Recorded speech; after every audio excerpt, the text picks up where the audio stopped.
Study IQ IAS, अब तैयारी हुई अफोर्डेबल।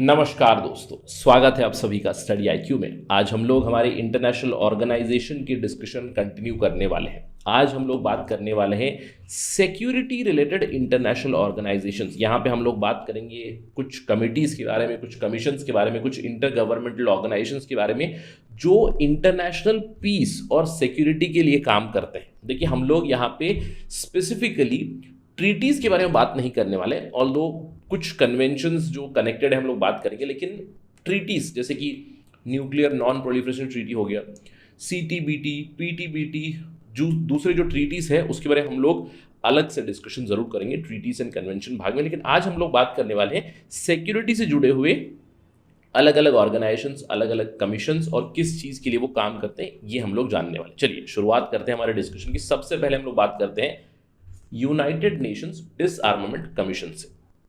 अब डिसआर्मामेंट क्या होता है? आप जानते हैं कि 1945 में क्या हुआ था। 1945 में दूसरा विश्व युद्ध खत्म हुआ। अब खत्म कैसे हुआ? एक बहुत ही भीषण इंसिडेंट हुआ। 1945 में यूनाइटेड स्टेट्स ऑफ अमेरिका ने 2 एटॉमिक बॉम्ब्स गिराए, 2 अणु बम गिराए हिरोशिमा और नागासाकी जापान में। अब उसके बाद एक एटॉमिक वेपन्स का यानी कि न्यूक्लियर वेपन्स का एक रेस शुरू हो गया। ऑल्दो पहले यूनाइटेड स्टेट्स ऑफ अमेरिका के पास तो थे ही, उसके बाद जल्दी से USSR ने भी अपने टेस्टिंग शुरू कर दी और उन्होंने इवेंचुअली अपना RDS programme, RDS-1 programme successful किया और 1949 में ही वो भी एक न्यूक्लियर पावर बन गए जल्दी। अब इसका मतलब क्या है? विश्व में कोल्ड वॉर चल रहा था, 2 गुट बने हुए थे, USA का एक ग्रुप था, USSR का एक ग्रुप था। दोनों के बीच एक न्यूक्लियर आर्म्स रेस लग गई। दोनों ही न्यूक्लियर वेपन्स बनाने में लग गए, कन्वेंशनल वेपन्स भी कई सारे बनाने लगे। आज भी हजारों की तादाद में इनके पास न्यूक्लियर वॉरहेड्स है। अब इसी चीज को रोकने के लिए संयुक्त राष्ट्र ने एक डिसआर्मामेंट कमीशन बनाई शुरुआत में 1952 में, यूनाइटेड नेशंस डिसआर्मामेंट कमीशन करके। ये हुआ यूनाइटेड नेशन जनरल असेंबली की एक रेजोल्यूशन थी, 502 रेजोल्यूशन के तहत इन्होंने एक कमीशन बनाई और इस कमीशन को कहा कि you will work under the United Nation Security council. Right? अब UN सिक्योरिटी काउंसिल का स्ट्रक्चर तो आपको पता ही था। यहाँ पे ऑलरेडी USA भी था और USSR भी था, रशिया भी था। राइट? तो काम कैसे चलेगा? दोनों के पास वीटो है तो काम नहीं होगा। तो जो शुरुआती दौर में यूनाइटेड नेशंस डिसआर्मामेंट कमीशन बनी, इट मेट ओकेशनली आफ्टर 1959 और इनका काम मोर और लेस कुछ भी नहीं हुआ क्योंकि डिसआर्मामेंट तो हुआ नहीं। पीक पे था सिक्योरिटी डिलेमा, USSR अपने वेपन्स बना रहा था, USA अपने वेपन्स बना रहा था, तो विश्व शांति की तरफ नहीं जा रहा था और इतनी ज़्यादा आर्म्स रेस चल रही थी। अब इसको देखा गया और इवेंचुअली 1978 में एक और स्पेशल सेशन हुआ यूनाइटेड नेशंस जनरल असेंबली का। वहाँ पे फिर से इन्होंने United Nations disarmament commission formally इन्होंने बनाई और इस बार it was not under United Nations Security Council. तो आपको ध्यान रखना है, अगर मैं एक सवाल बना दूँ आपके लिए, consider the following statements about UN disarmament commission. पहला स्टेटमेंट है, it works under the aegis of United Nations Security Council. ये गलत स्टेटमेंट होगा। क्यों? क्योंकि 1978 में इसको बदला गया। 1978 फॉर्मली हम लोग कह सकते हैं इट स्टार्टेड फ्रॉम 1978 ओनली। वो तो उसका इतिहास मैंने आपको बताया था। 1978 से ये बॉडी बनी और अभी फिलहाल it is not under United Nations Security council. Right now it is under United Nations General assembly. In fact ये एक UNGA की सब्सिडरी बॉडी है। ये जो कमीशन है ये एक डेलिबरेटिव बॉडी है, यानी कि जो भी मेंबर स्टेट्स रहेंगे यूनाइटेड नेशंस जनरल असेंबली के, वो यहाँ पे मिलेंगे, डेलिब्रेशन करेंगे और डिसआर्मामेंट की तरफ स्टेप्स लेंगे। और सालाना ये जो कमीशन है सब्सिडरी टू UNG है, it reports to United Nations General Assembly. अब इनका काम क्या है? यूनाइटेड नेशंस डिसआर्मामेंट कमीशन का काम क्या है? अलग अलग ट्रीटीज़ को प्रपोज करते हैं कि किस तरह से हम लोग डिसआर्मामेंट कर सकते हैं, किस तरह न्यूक्लियर वेपन्स को हम लोग कम कर सकते हैं। और ध्यान रखना है, they do not work towards nuclear weapons alone. Please remember, अगर मैं एक और स्टेटमेंट दे दूं, UN disarmament commission it purely works to eliminate और टू एंड न्यूक्लियर वेपन्स। ये गलत स्टेटमेंट होगा। ऑफ कोर्स न्यूक्लियर वेपन्स को तो कम करना ही चाहते हैं, लेकिन in general all weapons of mass destruction. अब हमें लगता है वेपन्स ऑफ मास डिस्ट्रक्शन केवल न्यूक्लियर वेपन्स है, नहीं। न्यूक्लियर वेपन्स तो है ही है, वो तो वेपन है म्यूचुअल अश्योर्ड डिस्ट्रक्शन की, यानी कि अगर आपके पास भी न्यूक्लियर वेपन है, मेरे पास भी न्यूक्लियर वेपन है, तो weapon of assured mutual destruction, मैं आपकी बर्बादी कर सकता हूँ, आप मेरी बर्बादी कर सकते हो। लेकिन वेपन्स ऑफ मास डिस्ट्रक्शन में केवल न्यूक्लियर वेपन्स नहीं आते, दूसरे वेपन्स भी आते हैं, जैसे कि केमिकल वेपन्स या फिर बायोलॉजिकल वेपन्स हो गए। इन सभी चीज़ों को रोकने के लिए ही कमीशन है और इनके कई सेशंस हो चुके हैं, कई ट्रीटीज भी आ चुके हैं। रीसेंट सेशन इनका हुआ 2022 में, यूनाइटेड नेशंस का डिसआर्मामेंट कमीशन भी हुआ, राइट। तो ये तो थी डिसआर्मामेंट कमीशन के बारे में।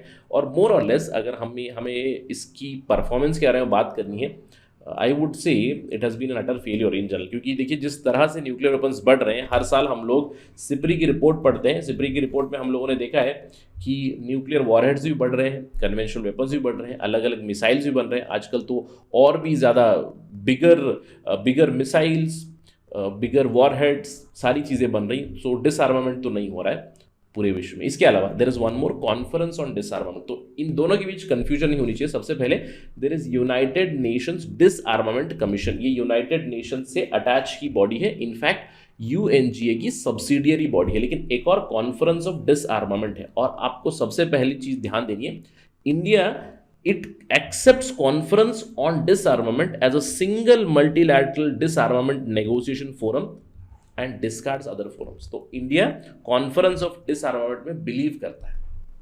अब ये सीडी कब बना था? उसी साल 1978 में ही कॉन्फ्रेंस ऑफ डिसआर्मामेंट बना, एक स्पेशल नेगोशिएटिंग फोरम बना स्पेसिफिकली फॉर डिसआर्मामेंट। यहाँ पे टोटली आपके 65 मेंबर्स है। अर्लियर ये कमिटी जब शुरुआती दौर में 1978 में बनी थी, it was not conference on डिसआर्मामेंट, it was rather a committee on डिसआर्मामेंट। लेकिन 1984 में इसका नाम बदला गया, it became conference on डिसआर्मामेंट। Formally it started from 1984। 65 countries इसमें हैं, जो 5 न्यूक्लियर पावर्ड स्टेट्स यानी कि 5 जो परमानेंट मेंबर्स है वो तो है ही। इसके अलावा 60 दूसरे स्टेट्स हैं, दूसरे नॉन मेंबर स्टेट्स भी यहाँ पे पार्टिसिपेट कर सकते हैं, वो भी कॉन्फ्रेंस ऑन डिसआर्मामेंट को इनपुट्स दे सकते हैं, राइट। इनफैक्ट इंडियन सरकार से भी कई सारी इनपुट्स जा चुकी हैं, राजीव गांधी एक्शन प्लान, दूसरी चीजें we have already submitted to the commission as well as conference on disarmament. और कॉन्फ्रेंस ऑन डिसआर्मामेंट एक एनुअल सेशन है जिसको डिवाइड किया जाता है 3 भाग में, 10 हफ्ते का, 7-7 हफ्ते के, टोटली 3 भाग होते हैं। और जनरली ये खुद अपना एजेंडा सेट करते हैं, यानी कि अपने रूल्स ऑफ प्रोसीजर, अपना एजेंडा ये खुद सेट करते हैं। ध्यान रखना है किन चीजों के प्रति ये लोग काम करते हैं। कॉन्फ्रेंस ऑन डिसआर्मामेंट, प्लीज रिमेंबर क्या काम करते हैं। सबसे पहला इनका काम है कि न्यूक्लियर आर्म्स रेस बंद हो। जो देश एक दूसरे की सिक्योरिटी डिलेमा की वजह से अपने न्यूक्लियर वेपन्स बढ़ा रहे हैं, उसकी वजह से दूसरा देश अपनी न्यूक्लियर वेपन्स बढ़ा रहा है, ये रुके और इवेंचुअली न्यूक्लियर डिसआर्मामेंट हो। अल्टीमेटली इसका एम है न्यूक्लियर वॉर ना हो। इसके अलावा रिमेंबर आउटर स्पेस में भी आर्म्स रेस ना हो, ये भी वो चाहते हैं। इसके अलावा इफेक्टिव इंटरनेशनल अरेंजमेंट्स आ जाए ताकि नॉन न्यूक्लियर वेपन स्टेट्स ना बने और एक दूसरे से थ्रेट ना रहो, और नए तरह के वेपन्स ऑफ मास डिस्ट्रक्शन ना बने, रुके। New types of weapons of mass destruction जैसे कि केमिकल वेपन्स हो गए, बायोलॉजिकल वेपन्स हो गए। आजकल तो हम लोग अलग अलग दूसरे वेपन्स के बारे में बात करें, रेडियोलॉजिकल वेपन्स और इलेक्ट्रोमैग्नेटिक रेडिएशन बेस्ड वेपन्स, इस तरह के वेपन्स ना बने। इसके अलावा एक कॉम्प्रिहेंसिव प्रोग्राम या फिर कॉम्प्रिहेंसिव फ्रेमवर्क बनाए टुवर्ड्स डिसआर्मामेंट एंड इवेंचुअली डिसआर्मामेंट या फिर आर्मामेंट जो भी हो उसमें ट्रांसपेरेंसी हो ताकि सिक्योरिटी डिलेमा ना हो। और आपको एक बहुत ही इंपॉर्टेंट पॉइंटर ध्यान रखना है, मैंने आपको बताया यूएन डिसआर्मामेंट कमीशन के बारे में, ये यूएनजीए की सब्सिडियरी बॉडी है। लेकिन कॉन्फ्रेंस ऑन डिसआर्मामेंट की जब हम लोग बात करें, फॉर्मली ये इंडिपेंडेंट है, यानी कि यूनाइटेड नेशन से इनका कोई नाता नहीं है। ऑल्दो अगर हम लोग बात करें कॉन्फ्रेंस ऑन डिसआर्मामेंट, इनका जो सेक्रेटेरिएट है, they use United Nation secretariat itself. इसके अलावा यूनाइटेड नेशन जनरल असेंबली को ये लोग रिपोर्ट भी करते हैं, लेकिन फॉर्मली अपने खुद के रूल्स ऑफ प्रोसीजर बनाते हैं। इसके अलावा अपना खुद का एजेंडा ये लोग सेट करते हैं, और इंडिया इसी कॉन्फ्रेंस ऑफ डिसआर्मामेंट को एक मल्टीलैटरल डिसआर्मामेंट नेगोशिएशन फोरम करके मानता है। बाकी दूसरे भी हैं जहां पे इंडिया की इन्वॉल्वमेंट है, बट मोर और less India discard दोट India believes in conference on डिसआर्मामेंट। Clear? तो ये बहुत जरूरी इंफॉर्मेशन है। इसके अलावा एक और यूएन की बॉडी है UNODA, United Nations office for disarmament affairs. अब ये रिसेंट टाइम की बॉडी है। देखिए यूनाइटेड नेशंस में कई बार ऐसा लगा कि रिफॉर्म्स की ज़रूरत है, और ये जब बना तो इसके ऊपर सवाल बन सकते हैं, consider the following statements on United Nations office on disarmament affairs, right. पहला स्टेटमेंट मैंने दिया कि UNODA was created in 1998 for disarmament, right. इसके अलावा दूसरा स्टेटमेंट मैंने दिया, it was created as a reaction to India's nuclear testing. ये स्टेटमेंट गलत होगा, ऑल्दो 1998 में ये बना, right, United Nations office on disarmament affairs, लेकिन इसका और इंडिया का कोई नाता नहीं था, क्योंकि कई सालों से यूएन में रिफॉर्म्स की बातें कर रहे थे। उस समय पे यूनाइटेड नेशंस के जो सेक्रेटरी जनरल थे, Kofi Annan, very well known secretary general, in fact कुछ ही सेक्रेटरी जनरल जैसे डाग हैमर्सजॉल, कोफी अन्नान, कुछ ही सेक्रेटरी जनरल से जो काफ़ी रिनोन माने जाते हैं। कोफी अन्नान का खुद का यूनाइटेड नेशंस का एक रिफॉर्म प्लान था, उस रिफॉर्म प्लान के तहत इन्होंने ऑफिस फॉर डिसआर्मामेंट अफेयर्स बनाया। ऑफ कोर्स इसका गोल क्या है? To promote nuclear disarmament, to promote non proliferation और स्ट्रेंथन करना है इन जनरल डिसआर्मामेंट के रेजिम्स, यानी कि ये मदद करता है दूसरे। अब ये थोड़ी देर पहले मैंने आपसे बात की कॉन्फ्रेंस ऑन डिसआर्मामेंट की, यानी कि यूनोडा मदद करेगा कि कॉन्फ्रेंस ऑफ डिसआर्मामेंट को हम लोग कैसे स्ट्रेंथन करें। इसके अलावा डिसआर्मामेंट करना, यहाँ पे भी आपको ध्यान रखना है, अगर मैं एक स्टेटमेंट दे दूं, conference UN office on disarmament affairs, it works only for डिसआर्मामेंट of nuclear weapons, गलत स्टेटमेंट है। It works for in general weapons of mass destruction, जो कन्वेंशनल वेपन्स होते हैं मास डिस्ट्रक्शन, जैसे कि लैंड माइंस हो गए, या फिर बड़ी बड़ी जो मिसाइल्स बन रही है, या फिर केमिकल वेपन्स, बायोलॉजिकल वेपन्स, इन सभी चीज़ों को रोकने के लिए United Nations office for disarmament affairs बनाए। ये मदद भी करता है दूसरे डिसआर्मामेंट रेजिम्स, जैसे कि अगर हम इनका ऑर्गेनाइजेशन स्ट्रक्चर देखें तो इनकी तरफ से एक हाई रिप्रेजेंटेटिव जाएगा, इनका खुद का ऑफिस है हाई रिप्रेजेंटेटिव का।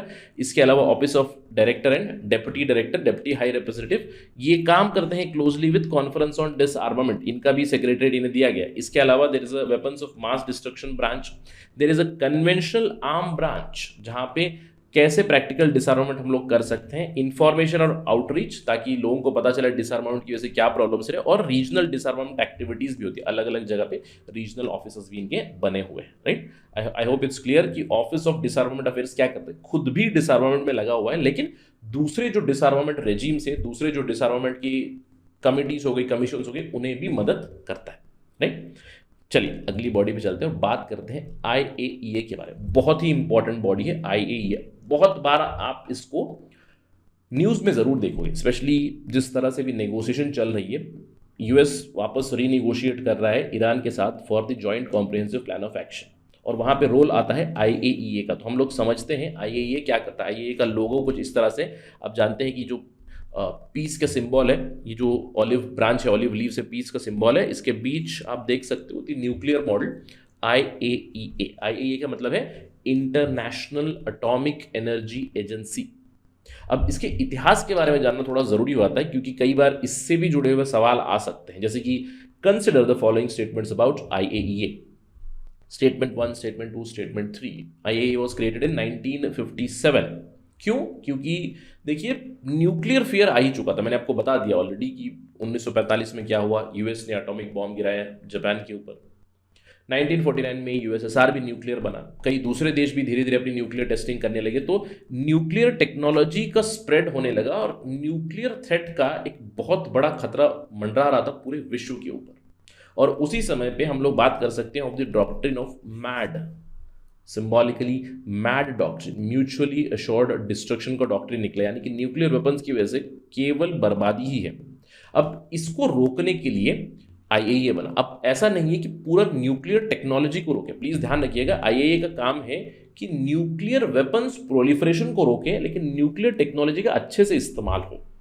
और इस एजेंसी का हम लोग कह सकते हैं हिस्ट्री है इन अ वेरी इंपॉर्टेंट स्पीच। एक स्पीच दिया था उस समय के यूएस प्रेसिडेंट 1953 में यूनाइटेड नेशन जनरल असेंबली को संबोधित करते हुए यूएस के प्रेसिडेंट ड्वाइट आइजनहावर ने एक एटम्स ऑफ पीस का एक स्पीच दिया था। इसमें इन्होंने कहा था कि जो न्यूक्लियर टेक्नोलॉजी है, हमें न्यूक्लियर टेक्नोलॉजी का इस्तेमाल करना चाहिए not for developing nuclear weapons, लेकिन हमें उन्हें एटम्स ऑफ पीस बनाना चाहिए। Atoms of peace, atoms of development, atoms of inclusive growth and development. कैसे न्यूक्लियर टेक्नोलॉजी को पीसफुल पर्पजेस के लिए इस्तेमाल हम लोग करेंगे, कुछ इस तरह का उनका आइडिया था। और इवेंचुअली 1957 में IAEA का स्टैट्यूट भी आया। IAEA has been created through a statute. IAEA statute आया यूनाइटेड नेशंस से ही। 1957 में IAEA एक बॉडी बनी।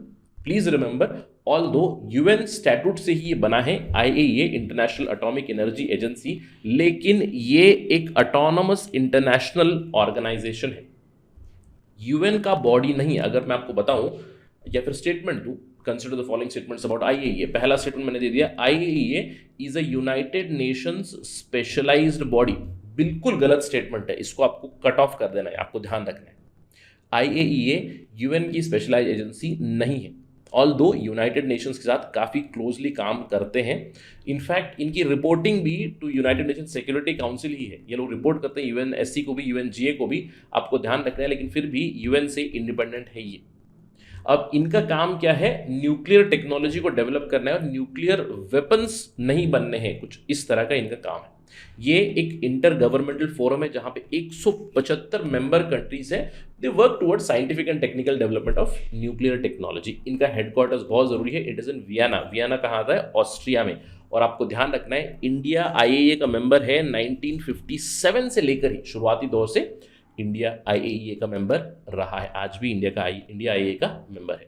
अब जब हम लोग आईएईए को देखेंगे, इनका रोल क्या है, थ्री फोल्ड रोल है, तीन तरफा इनका रोल होता है। पहला सबसे इंपॉर्टेंट चीज, अगर मैं एक स्टेटमेंट दे दूं, IAEA does not want nuclear technology to be developed in the world, गलत स्टेटमेंट होगा। आइए आपको ध्यान रखना है, आईएईए का काम है कि न्यूक्लियर वेपन जो है, या फिर सॉरी न्यूक्लियर टेक्नोलॉजी जो है, उसके दो इस्तेमाल होते हैं। एक तो आप वेपन बना सकते हो, दूसरा आप इसको पीसफुल पर्पस के लिए इस्तेमाल कर सकते हो। क्लियर। अब वेपन बनाने के लिए मुझे क्या करने की जरूरत होती है, वेपन बनाने के लिए जो न्यूक्लियर फ्यूल है, फॉर इंस्टेंस यूरेनियम की बात कर लीजिए। अब यूरेनियम को, वेपन्स ग्रेड यूरेनियम, मतलब मुझे उसको एनरिच करना पड़ेगा, यानी कि यूरेनियम की मात्रा मुझे बढ़ानी पड़ेगी कंटिन्यूसली, और इसके लिए अलग अलग टेक्निक्स है। एक टेक्निक है सेंट्रीफ्यूगेशन, यानी कि यूरेनियम सेंट्रीफ्यूज में डाला जाता है, तेजी से घुमाया जाता है। Heavy uranium is a heavy nuclear, तो जो हैवी न्यूक्लियर है वो आपको बाहर में मिलेंगे और उसका कॉन्सेंट्रेशन कंटिन्यूसली बढ़ाते हुए जाएंगे। जैसे जैसे कॉन्सेंट्रेशन बढ़ेगा तो वेपन्स ग्रेड यूरेनियम बनेगा। तो आईएईए का काम है कि लोग ये ना करें, इसके लिए ओके है, यानी कि लोग न्यूक्लियर टेक्नोलॉजी को, जैसे न्यूक्लियर टेक्नोलॉजी की बहुत सारी चीज़ें यार, बहुत जगह में मदद होती है। अब कुदनकुलम हमारा न्यूक्लियर पावर प्लांट है, आप उससे एनर्जी प्रोड्यूस कर लीजिए। Nuclear magnetic resonance NMR technology आपको मेडिसिन में इस्तेमाल होती है, न्यूक्लियर मेडिसिन में इस्तेमाल होती है। तो कई जगह पे न्यूक्लियर टेक्नोलॉजी का हम लोग इस्तेमाल कर सकते हैं पीसफुली। तो पीसफुल इस्तेमाल करें, इसको प्रमोट करते हैं, promoting peaceful use of nuclear energy. They do not basically put a road block और a speed breaker for nuclear technology. आपको ध्यान रखना है, इस स्टेटमेंट में आपको फंसना नहीं है। आपको लगता होगा इंटरनेशनल एटॉमिक एनर्जी एजेंसी है तो ये यार न्यूक्लियर टेक्नोलॉजी को ही नहीं बढ़ने देते, नहीं, पीसफुल न्यूक्लियर टेक्नोलॉजी को इनफैक्ट प्रमोट करते हैं। इसके अलावा सेफगार्ड्स रखने हैं। सेफगार्ड्स मतलब अगर कोई देश पीसफुल टेक्नोलॉजी के नाम पे अगर वेपन्स टेक्नोलॉजी बना रहे हैं, वेपन्स ग्रेड यूरेनियम बना रहे हैं, वेपन्स ग्रेड प्लूटोनियम बना रहे हैं, वेपन्स ग्रेड कुछ न्यूक्लियर फ्यूल बना रहा है, तो उसे रोकना है। इसके अलावा न्यूक्लियर सेफ्टी के हाईएस्ट स्टैंडर्ड्स प्रमोट करने हैं। अब ये तो बहुत जरूरी है, जैसे कि मैंने आपको उदाहरण दिया कुदनकुलम का। कुदनकुलम में एक हमारा ऑलरेडी न्यूक्लियर पावर प्लांट है, अगर वहां पे कुछ डिजास्टर हुआ तो कितनी बर्बादी होगी। We have already seen Fukushima almost a decade back, और एक दशक होने को आ चुका है। फुकुशिमा जापान में न्यूक्लियर एक डिजास्टर हुआ, उस डिजास्टर का परिणाम आज तक लोग भुगत रहे हैं। तो न्यूक्लियर टेक्नोलॉजी को काफी सेफली इस्तेमाल करना है, इसके भी स्टैंडर्ड्स आईएईए प्रिस्क्राइब कर। तो आईएईए का थ्री फोल्ड रोल है, राइट। अब इसके अलावा आईएईए की ऑर्गेनाइजेशन चार्ट क्या है, सबसे पहले हमको बताया, और ऑटोनोमस ऑर्गेनाइजेशन है, ये यूनाइटेड नेशंस के अंडर नहीं है। It does not come under United Nations, it does not come under direct control of UN, right. अब यहाँ पे जो इनकी रिपोर्टिंग होती है, they do report to General Assembly as well as Security Council, please remember this. इसके अलावा इनकी स्ट्रक्चर की बात करें, जनरल कॉन्फ्रेंस है, जनरल कॉन्फ्रेंस में 175 कंट्रीज जो है इनके मेंबर से सभी मिलेंगे। टिपिकली सालाना एक बार मिलते हैं, सितंबर में मिलते हैं। जो आईएईए का बजट होता है, आईएईए के प्रोग्राम्स होते हैं, आईएईए का डायरेक्शन होता है, उसे अप्रूव करते हैं। जो डे टू डे वर्किंग है, जो इम्प्लीमेंटेशन बॉडी है, वो है बोर्ड ऑफ गवर्नर्स। अब यहाँ पे बोर्ड ऑफ गवर्नर्स भी पॉलिसी बना सकते हैं, आपको ध्यान रखना है। जनरल कॉन्फ्रेंस भी पॉलिसी बना सकते हैं, बोर्ड ऑफ गवर्नर्स भी पॉलिसी बना सकता है। इस बोर्ड ऑफ गवर्नर्स में 35 मेंबर्स होते हैं, रीजन वाइज एलोकेट होते हैं, और इन्हें इलेक्ट किया जाता है bye general assembly itself. The board of governor it meets 5 times a year, यानी कि सालाना 5 बार ये लोग मिलते हैं और आईएईए का जो वर्क होता है, आईएईए का जो प्रोग्रेस होता है, उस प्रोग्रेस रिपोर्ट को गेज करते हैं। इसके अलावा सेक्रेटेरिएट है इनका, ऑफिस होना चाहिए। ऑफिस जो जनरल स्टाफ है, it is located in Vienna. The secretariat is headed by director general, जिसको फिर से अपॉइंट करते हैं जनरल कॉन्फ्रेंस से ही। Director general heads the IAEA. अब आईएईए और इंडिया का रिलेशन काफी पुराना है। देखिए, अगर हम लोग बात करें आईएईए और इंडिया का, 1957 से ही इंडिया आईएईए का भाग है। और इंडिया की जो क्रेडेंशियल है उसके ऊपर सवाल ज़रूर उठे थे। 1974 में एक बार जब पहली बार टेस्टिंग हुई थी न्यूक्लियर टेक्नोलॉजी की इंडिया में, उसके बाद 1998 में जब हम लोगों ने इवेंचुअली न्यूक्लियर स्टेटस पाया, उसके बाद कई लोगों ने इंडिया के ऊपर सैंक्शंस लगाए थे। इंडिया का एक न्यूक्लियर पराया स्टेटस ज़रूर बना था, लेकिन धीरे धीरे specially Indo US civil nuclear deal के साइन होने के बाद आईएईए और इंडिया का रिलेशन और भी ज़्यादा एक्सटेंसिव हो चुका है। आईएईए इंडिया की जो सिविलियन फैसिलिटीज है, सिविलियन न्यूक्लियर फैसिलिटीज जो है, इन न्यूक्लियर फैसिलिटीज को असेस करता है। आईएईए का काम क्या है, मैंने आपको बताया 3 फोल्ड काम है। पीसफुल पर्पस के लिए न्यूक्लियर टेक्नोलॉजी को इस्तेमाल करना है। दूसरा है पीसफुल पर्पस के नाम पे कोई देश वेपन्स ग्रेड यूरेनियम या फिर वेपन्स ग्रेड न्यूक्लियर फ्यूल न बनाए, ये देखना है। तो आईएईए क्या करता है, इंडिया के सिविलियन न्यूक्लियर फैसिलिटीज जो भी है उनको विजिट करता है और ये बताता है कि क्या India rules and regulations follow कर रहा है। और आप देख सकते हो, ये if I am not wrong 2021 की रिपोर्ट होगी। IAEA mission they found solid regulatory arrangements in India. क्या इंडिया का जो न्यूक्लियर प्रोग्राम है काफ़ी सॉलिड है, स्पेशली सिविलियन न्यूक्लियर फैसिलिटीज़ में सारी चीज़ें फॉलो करते हैं। कुछ एरियाज ज़रूर बताए थे इंप्रूवमेंट के, specially with respect to safety and other compliance. इसके ऊपर ऑलरेडी काम चल रहा है। और आपको ध्यान रखना है, आईएईए, अगर मैं स्टेटमेंट दे दूँ, IAEA inspects military nuclear installations in India, absolutely wrong statement है। आपको ध्यान देना है, India civilian nuclear facilities they do inspect from time to time, timely वो आते हैं, इंस्पेक्ट करके जाते हैं। ठीक, ये आपको समझना है, राइट। आईएईए के बाद हम लोग चर्चा करने वाले हैं ओपीसीडब्ल्यू के बारे में। ओपीसीडब्ल्यू क्या है? ओपीसीडब्ल्यू है organization for prohibition of chemical weapons. एक समय ऐसा था कि न्यूक्लियर वेपन्स के ऊपर इतनी ज़्यादा चर्चा हो रही थी कि लोगों ने न्यूक्लियर वेपन्स के बदले केमिकल वेपन्स बनाना शुरू कर दिया था। केमिकल वेपन्स भी काफ़ी प्रोमिनेंट है, इनफैक्ट कई बार इस्तेमाल किए थे। आपको याद होगा वियतनाम वॉर में एजेंट ऑरेंज इस्तेमाल किया गया था, ऑल्दो ये कहकर इस्तेमाल किया गया था कि हमें जंगल साफ करना है, लेकिन उस एजेंट ऑरेंज की वजह से वियतनाम में इट वॉज बेसिकली एक chemical weapon kind of a thing, जहाँ पे बहुत से लोगों की जाने गई, बहुत हेल्थ इश्यूज हुई। Even today people suffer because of that agent orange. और केमिकल वेपन्स इन जनरल, मैं कहूँगा chemical weapons are rather cheap to produce, isn't it? Chemical weapons आपने देखा होगा, नाजी जर्मनी में केमिकल वेपन्स में कॉन्सेंट्रेशन कैंप में गैसिंग कर दी। आपने एक गैस अंदर छोड़ दी, भाई हजारों की तादाद में लोग मर गए। It is a weapon of mass destruction. Chemical weapons को रोकने के लिए ओपीसीडब्ल्यू है। ओपीसीडब्ल्यू का जो मैंडेट है, it is basically to implement the chemical weapons convention. 1997 में ओपीसीडब्ल्यू बना, क्योंकि 1997 में केमिकल वेपन्स कन्वेंशन एनफोर्स हुआ और इसके थ्रू ही ओपीसीडब्ल्यू बना। ये उसका लोगो है। अभी फिलहाल कन्वेंशन की जो भी भाग है, कन्वेंशन के 193 मेंबर स्टेट्स हैं, सभी ओपीसीडब्ल्यू के भी मेंबर स्टेट्स हैं। और ओपीसीडब्ल्यू का काम क्या है? They endeavour to eliminate chemical weapons. और इसका हेडक्वार्टर से आपको ध्यान रखना है हेग, नेदरलैंड्स में। तो हेग नेदरलैंड्स में there is already International Court of Justice, there is International Criminal Court and there is OPCW also. Role of OPCW क्या है? केमिकल वेपन्स कन्वेंशन को इम्प्लीमेंट करना है। इनका काम क्या है? OPCW का जो ऑर्गेनाइजेशन है, हेग में इनका सेक्रेटेरिएट है, ये इंस्पेक्शन करते हैं, अपने इंस्पेक्टर्स को भेजते हैं। जो भी सिग्नेटरी कंट्री है, उस सिग्नेटरी कंट्री को इंस्पेक्टर्स भेजेंगे और देखेंगे कि क्या बैंड केमिकल प्रोडक्शन यहाँ पे हो रही है, बैंड केमिकल वेपन प्रोडक्शन हो रही है क्या। अगर वो बैंड केमिकल्स है तो उसे रोका जाए इमीडिएटली। आपने कई बार देखा होगा सीरिया में there are evidences of chemical weapons usage. जब भी लड़ाई होती है, लड़ाई में कई बार केमिकल्स वेपन का इस्तेमाल हो चुका है और काफ़ी भीषण होते हैं केमिकल वेपन्स। क्योंकि देखिए, इमीडिएटली फायर तो कर दिया, लेकिन उसका इम्पैक्ट कई सालों तक रहता है। For generations people feel the fire of these chemical weapons, और इसको रोकना बहुत ज़रूरी है। उसके लिए काम करता है ओपीसीडब्ल्यू। इसके अलावा कहीं पे भी अगर अटैक हुआ, अगर ऐसा लगा कि केमिकल अटैक हुआ है, आपको याद होगा कुछ साल पहले, रिसेंट की बात है, सर्गे स्क्रिपाल के ऊपर केमिकल वेपन इस्तेमाल किया गया था, उसकी भी इन्वेस्टिगेशन कर रहा था ओपीसीडब्ल्यू। यानी कि केमिकल वेपन्स अगर कहीं पे फायर हुए ऐसा लगा, या फिर कहीं पे ऐसा अंदेशा हुआ कि केमिकल वेपन की वजह से मौत हुई है, केमिकल वेपन्स का इस्तेमाल हुआ है, तो उस चीज़ को इन्वेस्टिगेट भी करते हैं। इन्वेस्टिगेशन करने के बाद एक्शन भी लेते हैं। एक्शन अगेन ओपीसीडब्ल्यू ले सकता है, including sanctions, closing down of factories etcetera. इस तरह की चीज़ें जरूर करते हैं ओपीसीडब्ल्यू। और आपको ध्यान रखना है,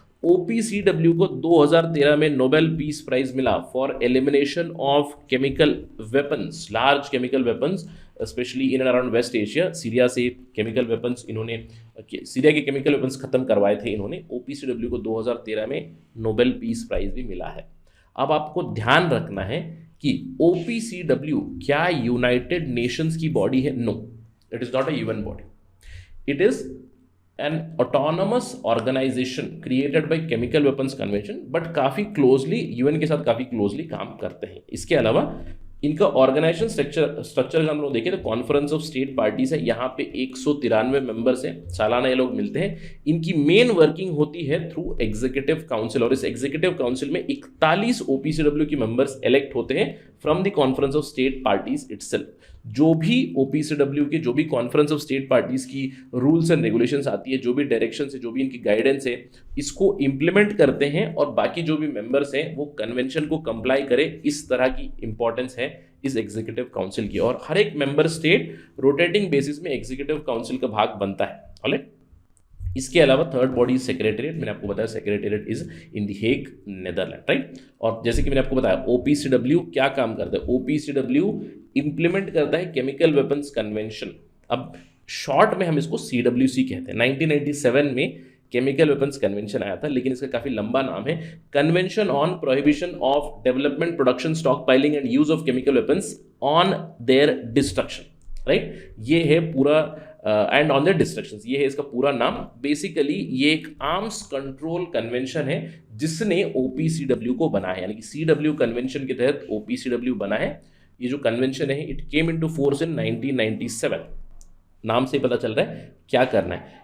जो बैंड केमिकल्स होते हैं जिससे केमिकल वेपन्स बनाए जा सकते हैं, उनकी प्रोडक्शन, उनकी डेवलपमेंट, उनकी स्टॉक पाइलिंग, उनका ट्रांसफर, इन सब को रोकना है as per this particular convention. लेकिन कई बार केमिकल्स की ज़रूरत पड़ती है रिसर्च के लिए, फार्मास्यूटिकल रिसर्च हो, मेडिकल रिसर्च हो, जहाँ पे कुछ केमिकल्स है, ऑल्दो बैंड केमिकल्स होंगे तो लार्ज स्केल में आप उन्हें प्रोड्यूस नहीं कर सकते, लेकिन convention does allow small scale, limited production, limited use of such banned chemicals for research, medical, pharmaceutical और फॉर प्रोटेक्टिव पर्पसेस। तो आपको ध्यान रखना है सीडब्ल्यूसी के तहत organization of prohibition for chemical weapons बना, और सीडब्ल्यूसी को ही इंप्लीमेंट करता है ओपीसीडब्ल्यू, राइट।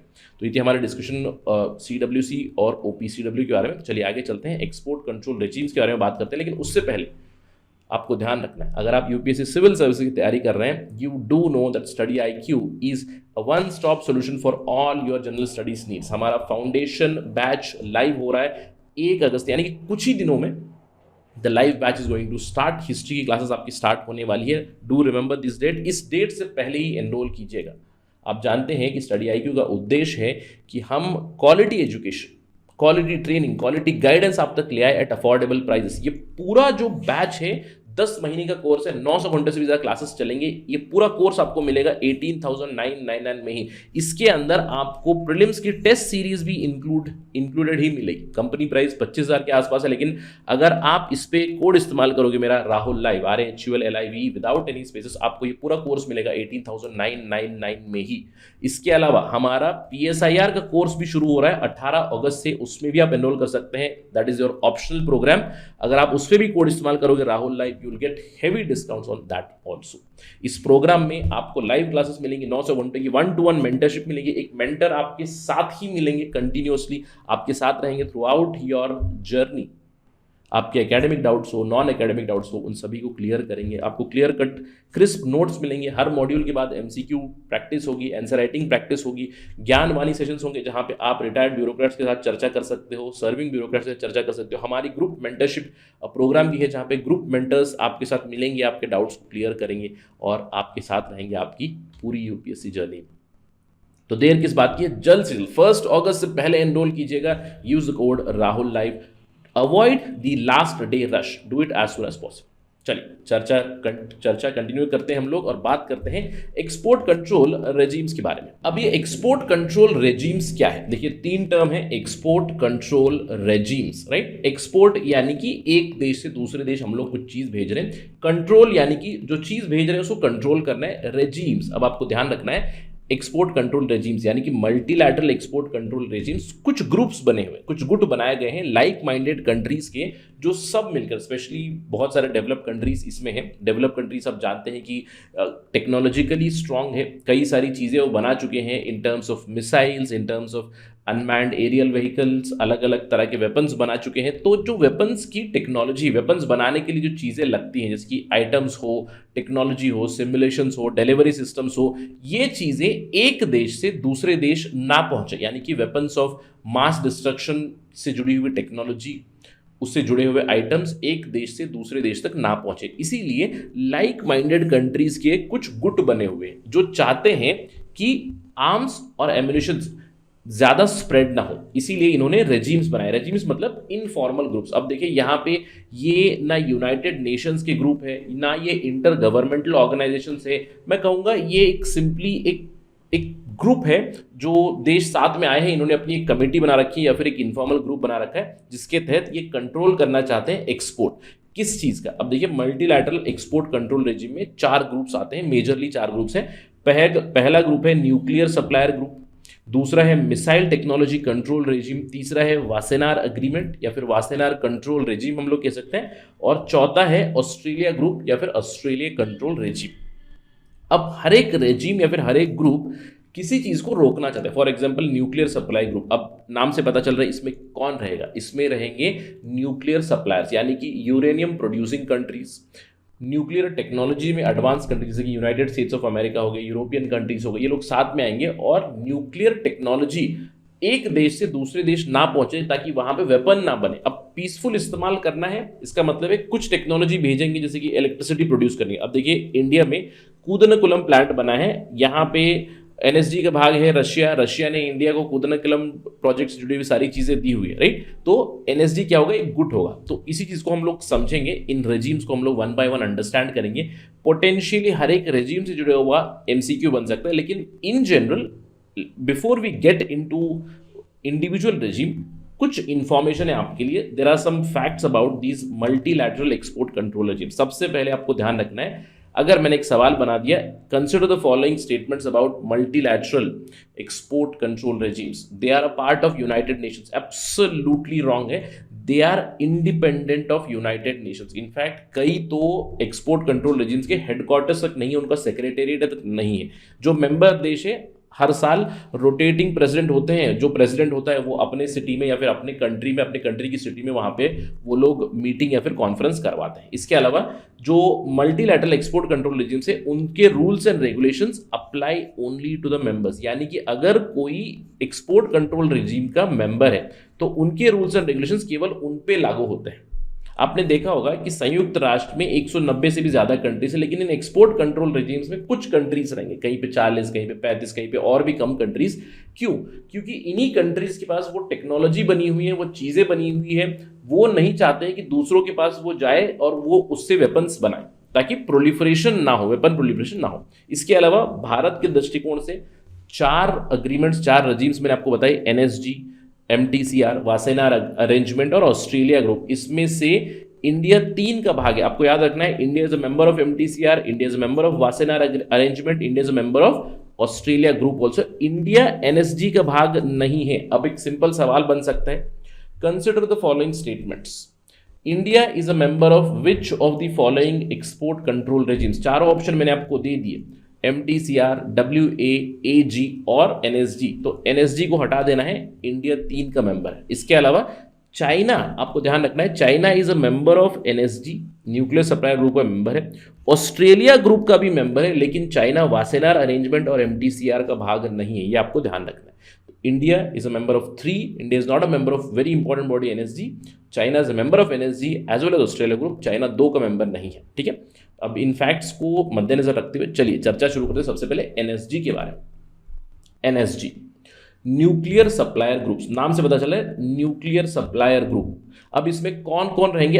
48 मेंबर्स है, आपको 48 मेंबर्स का ध्यान रखने की जरूरत नहीं, 48 मेंबर्स है। अब ये मेंबर कौन से होंगे? जिनके पास सबसे पहले तो न्यूक्लियर टेक्नोलॉजी होगी, इसके अंदर कुछ ऐसे भी मेंबर्स हैं जिनके पास फ्यूल है, यानी कि न्यूक्लियर फ्यूल है। फॉर एग्जांपल यूरेनियम है। अब यूरेनियम किसी कंट्री में, जैसे ऑस्ट्रेलिया में यूरेनियम मिलता है, कनाडा में यूरेनियम मिलता है, they will be members of NSG, क्योंकि न्यूक्लियर फ्यूल, यूरेनियम हो, प्लूटोनियम हो, ये भी एक्सपोर्ट ना हो, यानी कि न्यूक्लियर से जुड़ी हुई जो भी चीजें हो, export of materials, export of equipment, export of nuclear technology, ये स्प्रेड ना हो।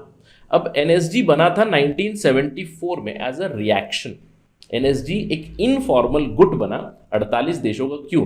क्योंकि भारत ने पहली बार 1974 में न्यूक्लियर वेपन्स टेस्टिंग की थी, पोखरान 1 में। इवेंचुअली 1998 में we became a nuclear state, लेकिन हमारी पहली टेस्टिंग हुई थी 1974 में। इसके रिएक्शन में ही एनएसजी बना। बहुत ही इंपॉर्टेंट पॉइंटर है, ये एग्जाम में भी आ चुका है। NSG was formed as a response for India's nuclear testing in 1974। अब ये एनएसजी करता क्या? ये एनएसजी का लोगो है। एनएसजी करता क्या? देखिए, एनएसजी का कोई सेक्रेटेरिएट नहीं है। जो भी मेंबर कंट्रीज है, सालाना जब भी इनकी मीटिंग होती है, जब भी प्लेनरी होती है, तो the presiding country basically they provide the secretariat और the place for meeting conference. इनका काम क्या है? देखिए, न्यूक्लियर से जुड़ी हुई टेक्नोलॉजी दूसरे देशों में ना पहुंचे, स्पेशली जो न्यूक्लियर नॉन प्रोलिफरेशन ट्रीटी के भाग नहीं है, जैसे कि इंडिया होगा, इंडिया ने एनपीटी साइन नहीं किया, पाकिस्तान ने एनपीटी साइन नहीं किया, इजराइल ने नहीं साइन किया। तो एनपीटी जिस किसी साइन नहीं किया, वहां पे टेक्नोलॉजी ना पहुंचे, वहां पे न्यूक्लियर प्रोलिफरेशन ना हो, क्योंकि एनपीटी के जो सिग्नेटरी है दे आर ऑलरेडी बाउंडेड, क्योंकि उन्होंने ट्रीटी साइन किया, रेटिफाई किया, दे आर ऑलरेडी बाउंडेड कि भैया हम न्यूक्लियर वेपन्स नहीं बनाएंगे, राइट। तो एनएसजी क्या करता है? एक ट्रिगर लिस्ट बना के रखा है एनएसजी के गाइडलाइंस में। एनएसजी में एक ट्रिगर लिस्ट, यानी कि अगर कोई भी एनएसजी का मेंबर इस ट्रिगर लिस्ट का आइटम नॉन एनपीटी स्टेट को भेजेगा तो उसके ऊपर एक्शन ली जा सकती है। क्लियर? ट्रिगर लिस्ट में कुछ ऐसी चीजें हैं जो आप एक्सपोर्ट कर ही नहीं सकते, जैसे कि डिलीवरी सिस्टम्स हो गए, न्यूक्लियर फ्यूल विदाउट परमिशन, ये सारी चीजें। या फिर NSG also maintains dual use list, यानी कि एक तो आपको कुछ इस तरह का आइटम है जो आप पीसफुल पर्पसेस के लिए भी इस्तेमाल कर सकते हो, या फिर इस आइटम को आप वेपन बनाने में भी इस्तेमाल कर सकते हो। तो डुअल यूज लिस्ट है, और डुअल यूज लिस्ट के प्रति आईएईए के साथ काफी क्लोजली काम करते हैं। इंटरनेशनल एटॉमिक एनर्जी एजेंसी के साथ एनएसजी काफी क्लोजली काम करता है, यानी कि एनएसजी रिपोर्टिंग करता है। एनएसजी में 48 मेंबर है। किसी भी मेंबर ने अगर डुअल यूज आइटम भेजा है नॉन एनपीटी स्टेट को, या फिर किसी को भी इन जनरल अगर डुअल यूज आइटम भेजा है, तो आईएईए को वो उसकी लिस्ट पहुंच जाएगी। आईएईए जब इंस्पेक्शन के लिए पहुंचेगी तो देखेंगे कि ये डुअल यूज वाला जो लिस्ट है वो वेपन बनाने के लिए इस्तेमाल नहीं हो रहा है। आई होप कि आपको समझ में आ गया एनएसजी का काम क्या है। न्यूक्लियर नॉन प्रोलिफरेशन इनका उद्देश्य है, यानी कि न्यूक्लियर टेक्नोलॉजी को पीसफुल चीजों के लिए इस्तेमाल करें, वेपन्स के लिए इस्तेमाल कोई भी ना करे। इसीलिए एनएसजी के मेंबर्स सहमति से, हर एक डिसीजन कंसेंसस से होता है, सहमति से ये डिसाइड करते हैं कि नॉन एनपीटी कंट्रीज को हम चीजें एक्सपोर्ट नहीं करेंगे। अब एनएसजी का ऑर्गेनाइजेशन हम लोग देखें तो NSG it works on consensus basis, यानी कि जो भी इनके मेंबर है, 48 जो मेंबर है, हर एक के पास वीटो है, मतलब किसी एक ने भी मना किया तो डिसीजन नहीं होगा। और इनकी जो ऑर्गेनाइजेशन होती है एनएसजी प्लेनरी है, इनकी एनुअल मीटिंग होती है जहां पे एनएसजी का वर्क, एनएसजी को गाइडेंस मिलती है। इसके अलावा एनएसजी ट्रियोका चलता है। एनएसजी ट्रियोका में इस साल का जो प्रेसिडेंट है एनएसजी का, जिस किसी को भी चूज किया है प्लेनरी में, उससे पहले वाला जो प्रेसिडेंट था और आने वाले साल का जो प्रेसिडेंट है, फ्यूचर चेयर, ये एनएसजी ट्रियोका बनते हैं, ताकि एनएसजी की पॉलिसीज में कंटिन्यूटी हो। और मैंने आपको बताया एनएसजी स्पेसिफिकली, एनएसजी का जो चेयर है या फिर एनएसजी की जो प्रेसिडेंटशिप है वो रोटेटिंग होती है। ट्रियोका बेसिकली एजेंडा को सेट करते हैं और इनका कोई फिक्स्ड सेक्रेटेरिएट नहीं है। मैं कहूँगा जो भी ट्रियोका में हेड रहेगा they will be responsible for the plenary, they will be responsible for heading. इसके अलावा इनकी अलग अलग मीटिंग्स भी होती है, अलग अलग टेक्निकल एस्पेक्ट्स के ऊपर मीटिंग होती है, fuel related meeting, technology related meeting, right, अलग अलग मीटिंग्स भी होती है एनएसजी में। इसके अलावा आपके दिमाग में एक सवाल आ रहा होगा, सर आपने बताया कि India 3 multilateral export control regimes का भाग है लेकिन एनएसजी का भाग नहीं है, तो मेंबर क्यों नहीं है? सबसे पहले आपको ध्यान रखना है एनएसजी की मेंबरशिप के लिए इंडिया ने ऑलरेडी 2016 में अर्जी डाल दी थी। सप्लाई नहीं, 16 में। 2016 में ऑलरेडी हम लोगों ने अप्लाई कर दिया। जैसे ही हमने अप्लाई किया उसके बाद पाकिस्तान ने भी अप्लाई किया, उसके बाद नामीबिया ने अप्लाई किया। तो नामीबिया इंडिया का तो ज़्यादा कोई रिलेशन है नहीं, लेकिन फिर भी इंडिया के बाद पाकिस्तान ने भी अप्लाई किया। तो इंडिया की एप्लीकेशन 2016 से अभी भी पेंडिंग है। तो हर साल प्लेनरी में डिस्कशन चलती है कि इंडिया को मेंबरशिप मिले, और आप जानते हैं कि ऑल दो इंडिया एनपीटी का सिग्नेटरी नहीं है, we are not a signatory of NPT, इसके बावजूद हमें एनएसजी का वेवर मिला है। एनएसजी का वेवर मतलब हम लोग टेक्निकली आप कह सकते हैं we are not a member, but हमारे पास एनएसजी मेंबर्स के प्रति वेवर है। तो एनएसजी के जो भी मेंबर्स है इंडिया को चीज़ें एक्सपोर्ट कर सकते हैं। ये क्यों मिला है? क्योंकि इंडिया और यूएस की सिविल न्यूक्लियर डील हुई थी, उस सिविल न्यूक्लियर डील के चलते इंडिया को एनएसजी वेवर मिला हुआ है। लेकिन इंडिया अभी भी मेंबर नहीं है। मेंबर क्यों नहीं है? क्योंकि चाइना ने इंडिया की मेंबरशिप मेजरली ब्लॉक कर रखी। केवल चाइना ही नहीं, दूसरी भी कुछ कंट्रीज है, but China is a leader. China ने इंडिया की मेंबरशिप को रोक के रखा है। मैंने आपको बताया कि 48 मेंबर्स हैं एनएसजी में, और डिसीजन कैसे होती है? Decision takes place on consensus, यानी कि every member has a veto, and China has a veto, and China has continuously vetoed India's membership to NSG. India को समर्थन मिला हुआ है यूएस का, रशिया का, फ्रांस का, बहुत सारे कंट्रीज का इंडिया को समर्थन मिला हुआ है, लेकिन चाइना ने अभी तक इसमें रोक रखी, चाइना ने रोका हुआ है। तो इंडिया की बिड, चाइना रीजन देता है कि इंडिया ने न्यूक्लियर नॉन प्रोलिफरेशन ट्रीटी को साइन नहीं किया।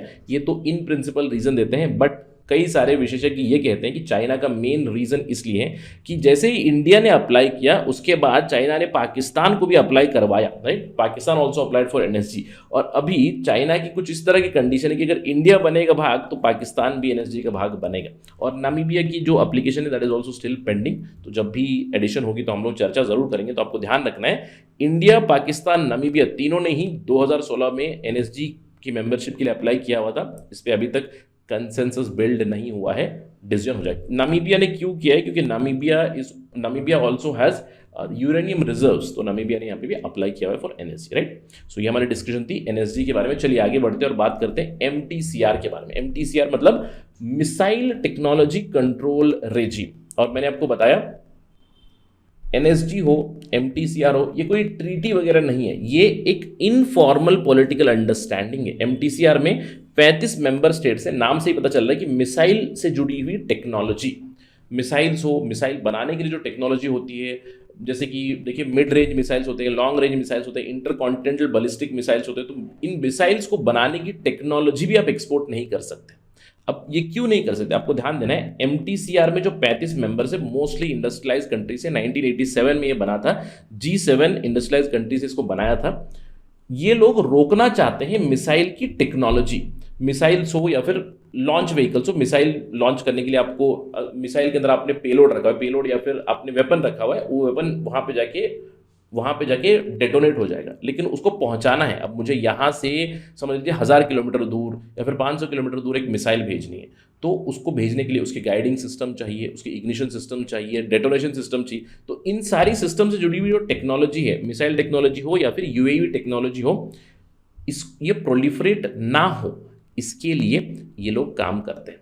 अब ये क्यों? देखिए, अगर मेरे पास एक मिसाइल है तो उस मिसाइल में मैं न्यूक्लियर वॉरहेड भी रख सकता हूँ, मैं वेपन्स ऑफ मास डिस्ट्रक्शन भी रख सकता हूँ, यानी कि केमिकल वेपन, केमिकल पेलोड भी रख सकता हूँ, केमिकल एक वॉरहेड या फिर बायोलॉजिकल वॉरहेड रख सकता हूँ। तो ये लोग रोकना चाहते हैं मिसाइल टेक्नोलॉजी जहाँ पे 500 kg से भी ज़्यादा जो आप कैरी ना कर पाए, 300 किलोमीटर रेंज से कम की चीज़ें आप डेवलप कर सकते हैं, यानी कि 300 किलोमीटर्स के ऊपर, 500 kg के ऊपर जो मिसाइल्स बनेंगे, यूएवी बनेंगे, उसको कंट्रोल करना चाहते हैं, उसकी टेक्नोलॉजी स्प्रेड कंट्रोल करना चाहते हैं, राइट? अब क्यों? आई टोल्ड यू, क्योंकि अगर आपके पास मिसाइल है तो आप उसके अंदर अपना पेलोड भी डाल सकते हो, अपना जो भी वॉरहेड है, हैवी वॉरहेड डाल सकते हो, और न्यूक्लियर वेपन आप समझ लीजिए 1000 किलोमीटर दूर फायर कर सकते हो। तो इन चीज़ों को रोकने के लिए एमटीसीआर बना है। ध्यान रखिएगा, एमटीसीआर कोई ट्रीटी नहीं है, प्लीज रिमेंबर, ऑल्दो इसमें टी है, कभी कभार कंफ्यूजन हो सकता है। मिसाइल टेक्नोलॉजी कंट्रोल रेजिम कोई ट्रीटी नहीं है, सिंपल अंडरस्टैंडिंग है। समझ लीजिए 35 दोस्त मिले हैं,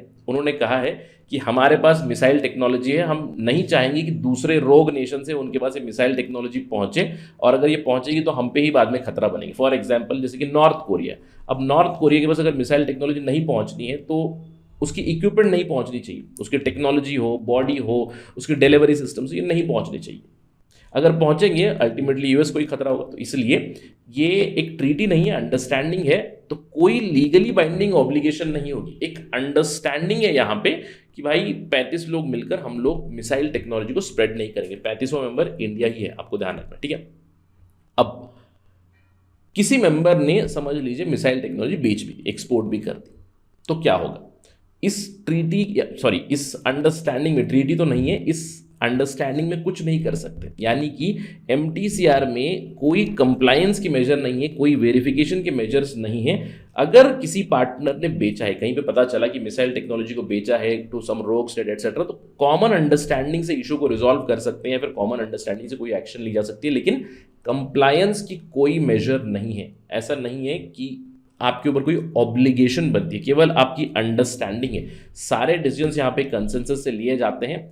जो भी मिसाइल से जुड़ी हुई टेक्नोलॉजी होगी उसके प्रति इंफॉर्मेशन शेयरिंग करेंगे लोग, नेशनल कंट्रोल लॉज बनाएंगे, एक्सपोर्ट पॉलिसीज बनाएंगे। स्पेशली 3 एरियाज में इन लोगों ने गाइडलाइंस लाई हुई। इनकी जो गाइडलाइंस है एमटीसीआर की गाइडलाइन, इसकी 3 एनेक्सेस है, अलग अलग एनेक्शर बने हुए, एनेक्शर 1, एनेक्शर 2, एनेक्शर 3। एनेक्शर्स में आपको इक्विपमेंट से जुड़े हुए कुछ गाइडलाइंस मिलेंगे कि इन इक्विपमेंट्स को आपको एक्सपोर्ट नहीं करना है। सॉफ्टवेयर है कोई, यानी कि सॉफ्टवेयर सिस्टम से कि भैया सॉफ्टवेयर है, टेक्नोलॉजी है, या फिर कोई सिमुलेशन है, या फिर दूसरी आपकी कोई टेक्स्ट स्पेसिफिकेशन है, ये आपको नहीं भेजने हैं दूसरे देश को। तो they work on equipment, software as well as technology in general, in terms of material, in terms of other things, right. I hope it is very clear to you कि एमटीसीआर क्या करता है। कोई ट्रीटी नहीं है, please ध्यान रखिए। अब एमटीसीआर से जुड़ी हुई एक और चीज है जो हमें जानने की जरूरत है, international code of conduct against ballistic missile proliferation, right. ये एक कन्वेंशन है, एक कोड है, इसको शॉर्ट में HCOC भी कहा जाता है, क्योंकि हेग में ये कन्वेंशन लाया गया था थ्रू अंडरस्टैंडिंग। 2002 में ये एक कन्वेंशन आया था। ध्यान रखिएगा, HCOC यूनाइटेड नेशन से भी नहीं आया। HCOC is a simple intergovernmental understanding, not through UN but works very closely with United Nations.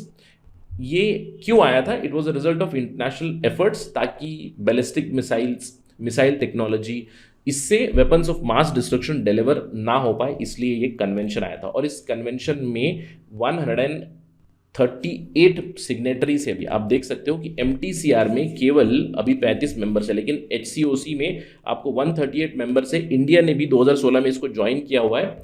HCOC का उद्देश्य ये है कि जो मिसाइल टेक्नोलॉजी है वो स्प्रेड ना हो। तो HCOC बेसिकली स्ट्रेंथन करता है एमटीसीआर को। तो बहुत बार ऐसा होता है कि जो भी एमटीसीआर का मेंबर है they would be a member of HCOC also. अब इंडिया ने भी HCOC ज्वाइन किया हुआ है। इसके अलावा इंडिया 2016 में 35वां मेंबर बना था एमटीसीआर का। इसका फायदा क्या होगा? सिंपल से अंडरस्टैंडिंग है, अगर इंडिया अभी मिसाइल टेक्नोलॉजी कंट्रोल रेजिम का भाग बना है, यानी कि जो 34 दूसरे देश थे वो अभी इंडिया को आसानी से टेक्नोलॉजी शेयर कर सकते हैं, क्योंकि कंप्लायंस मेजर्स वहाँ पे है, इंडिविजुअल वॉलंटरी कंप्लायंस वहाँ पे होती है। तो यहाँ पे इंडिया को भी हाई एंड मिसाइल टेक्नोलॉजी मिल सकती है, अनमैन्ड एरियल व्हीकल से जुड़ी हुई टेक्नोलॉजी मिल सकती है, जॉइंट कोलैबोरेशन कर सकते हैं with the other MTCR countries. ध्यान रखिएगा, China is not a member of MTCR, right. After MTCR let's talk about Wassenaar agreement. सबसे पहले फर्स्ट थिंग्स फर्स्ट, वासेनार क्या है? वासेनार एक सिटी है, Wassenaar is city in Netherlands, तो इसको याद रखना है। इस पे भी MCQ बन सकता है, वासेनार की लोकेशन पूछा सकती है। वासेनार अरेंजमेंट है एक, अगेन एक इनफॉर्मल अंडरस्टैंडिंग है, अरेंजमेंट है 42 पार्टिसिपेटिंग कंट्रीज की, 42 पार्टिसिपेटिंग नेशंस की, जहां पे conventional arms, dual use goods and technologies, इसका एक्सपोर्ट के ऊपर कंट्रोल हो। 1996 में, जुलाई 1996 में ये एक अरेंजमेंट हुई वासेनार सिटी नेदरलैंड्स में ही, राइट। वासेनार अरेंजमेंट एक ऐसा इनफॉर्मल अरेंजमेंट है जिसका एक सेक्रेटेरिएट भी है वियना ऑस्ट्रिया में, वियना ऑस्ट्रिया में इनका सेक्रेटेरिएट है, राइट। और इन्होंने एस्टैब्लिश क्या किया है, again this is also a kind of informal institution itself, जहां पे ट्रांसपेरेंसी और ग्रेटर रिस्पॉन्सिबिलिटी लाएंगे with respect to conventional arm. अब ये वासेनार अरेंजमेंट करते क्या है? इनका जो सालाना एक प्लेनरी होता है, सारे के सारे 42 पार्टिसिपेटिंग मेंबर्स यहाँ पे आते हैं और ये अपनी जो भी डिसीजन मेकिंग होती है with respect to conventional arms, जो भी पॉलिसीज होती है उसके लिए एक डायरेक्शन देते हैं। इंडिया वासेनार एग्रीमेंट का भाग बन चुका है। 2017 में हम लोग इसके भाग बन चुके हैं। इनकी जो प्लेनरी होती है नॉर्मली हर साल में एक बार मीट होती है जहां पे इंफॉर्मेशन शेयरिंग होती है। इसके अलावा वासेनार अरेंजमेंट का सेक्रेटेरिएट है जो इंश्योर करता है ट्रांसपेरेंसी के मेजर्स, यानी कि वासेनार अरेंजमेंट में कुछ चीजें बनी हुई है, इंफॉर्मेशन शेयरिंग होगी जिससे कंटिन्यूसली मॉनिटरिंग होगी कन्वेंशनल आर्म्स की भी और दूसरे डुअल यूज आइटम्स की। अब देखिए इंफॉर्मेशन एक्सचेंज कैसा होता है।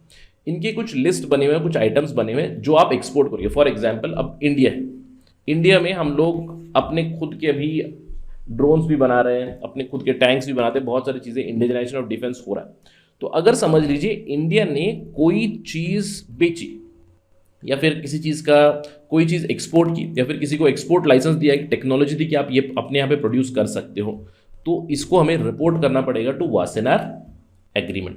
180 दिनों के भीतर यानी कि 6 महीनों के भीतर हमें इंफॉर्मेशन देनी पड़ती है अगर हम लोगों ने किसी नॉन वासेनार मेंबर को 8 ब्रॉड कैटेगरी के वेपन्स दिए, जैसे कि बैटल टैंक्स हो गई, आर्मर्ड कॉम्बैट व्हीकल्स हो गए, लार्ज कैलिबर आर्टिलरी हो गई, हेलीकॉप्टर्स हो गए, वॉरशिप, मिसाइल्स।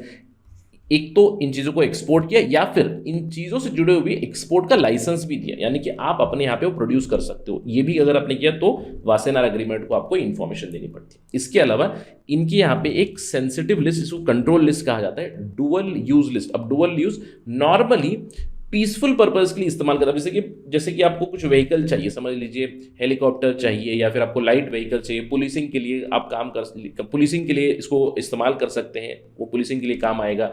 या फिर आपकी जो भी दूसरी डुअल यूज यानी कि basically for your policing work also for military work also, उस तरह की एक लिस्ट बनी हुई है सेंसिटिव आइटम्स की, control list, very high sensitive list.